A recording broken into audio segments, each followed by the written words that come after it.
5 மணி அப்படி நாங்கள் மெரினா பீச்சுக்கு போகிறதுக்கு வழிகிட்டுட்டோம். சரி, இந்த கலைஞர் சமாதி, ஜெயலலிதா அம்மா சமாதி இதெல்லாம் பார்க்கலாம்ட்டு தான் போனாங்க. சண்டே வர வழிகிட்டுட்டோமா, அந்த அளவு கூட்டம் பீச் ஃபுல்லாக.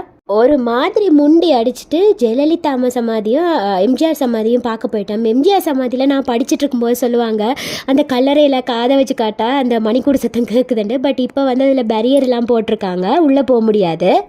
பக்கத்துலேயே ஜெயலலிதா சமாதியும் இருக்குது. நாங்கள் ரெண்டையுமே ஃபுல்லாக நின்று சுற்றி பார்த்துட்டு குல்ஃபி குடிக்கணுமெண்டு இவன் விரும்பினதால இவங்க வாங்கி சாப்பிட்டாங்க. அதுக்கப்புறமா நாங்கள் பெரிய பில்டப் பண்ணிவிட்டு பால்கோவா பால் இங்கே சூப்பராக இருக்கும், இந்தியாவோட ஸ்பெஷல் அது இதுன்னு சொல்லிட்டு சென்னையில் வாங்கி கொடுத்தோம் பாருங்க.